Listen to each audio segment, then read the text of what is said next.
আসসালামু আলাইকুম এভরিওয়ান, আমি মোহাম্মদ মেহেদী হাসান মামুন। এই মুহূর্তে আমি অবস্থান করছি নওগাঁ জেলার রানীনগর উপজেলার ছোট্ট একটি নদী, যার নাম নাগর নদী। এর পাশে আপনারা জানেন, এই নাগর নদীর আশেপাশে গড়ে উঠেছে অসংখ্য জনপদের বসবাস।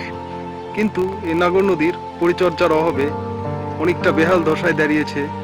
খননের অভাবে যেখানে নাগর নদীটি আজ পুরো ভরাট হয়ে যাওয়ার উপক্রম, এবং বাঁধ রক্ষার অভাবে এই বাঁধের চারিপাশের মাটিগুলো আজ কত বড় বেহাল দশায় দাঁড়িয়েছে, আমি আপনাদেরকে দেখাবো সেই প্রামাণ্য চিত্রটি।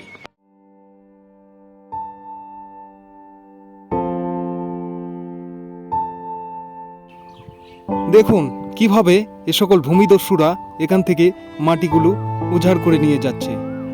তারা মাটির পাশাপাশি গাছগুলোও ছাড় দিচ্ছে না। কি সুন্দর আমের গাছগুলো আজ পাতাহীন। দেখুন, তারা বাঁধের উপর থেকে মাটিগুলো কেটে স্বার্থপরের মতো তাদের বাড়িগুলো ভরাট করছে।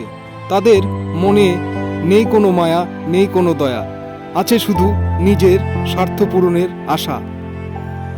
তারা এ সকল সুন্দর বাঁধগুলো আজ কেটে উজাড় করে দিচ্ছে।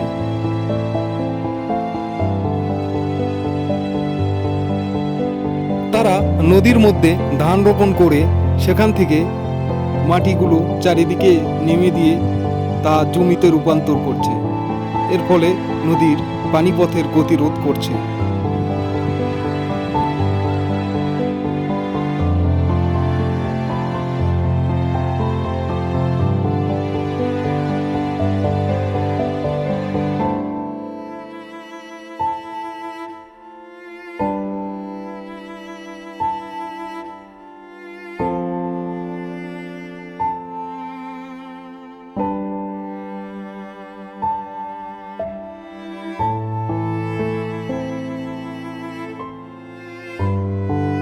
কতই না সুন্দর ছিল এ সকল নদীর বাঁধ, এবং এ সকল আশেপাশের জায়গাগুলো দেখতে এতই চমৎকার ছিল যে চোখ ফিরানো দায় ছিল।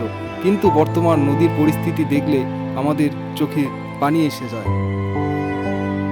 প্রিয় দর্শক, আপনারা কৃষকের পাশে দাঁড়ান, সেই সাথে এই পরিবেশের সাথে সম্পর্কিত সকল কিছু রক্ষার জন্য আপনারা এগিয়ে আসুন। নদী বিলীন হওয়ার পথে, এবং সেই সাথে বাঁধ এবং সবকিছু আজকাল বিলীনের পথে চলে যাচ্ছে।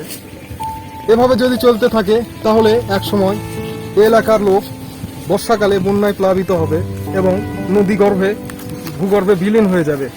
কারণ বিগত বছর যখন বেড়িবাঁধ ছিল না, তখন এই নদীর চারিদিকে শুধু অথই পানি আর পানি, ছিল না কোনো আবাদ, ছিল না কোনো ফসল।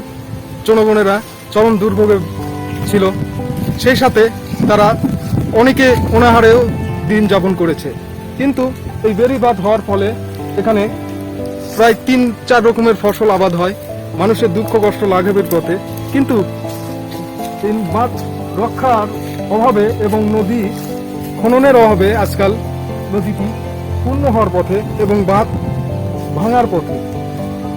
যদিও কোনো প্রশাসনের লোক সেই দৃষ্টিতে রাখেনি, এবং সম্পর্কিত বন বিভাগ এবং পানি উন্নয়ন বোর্ড তারা পাশে আসেনি বিধায় আজ এই নদীর এই পরিস্থিতি। তাই সকলের কাছে আমার আকুল আবেদন, আপনারা আসুন, নদীর পাশে দাঁড়ান, জনগণের পাশে দাঁড়ান এবং মানুষের দুঃখ কষ্ট লাঘবের দিকে আসুন। আমি মোহাম্মদ মেহেদী হাসান মামুন, নওগাঁ প্রতিদিন। Thank you.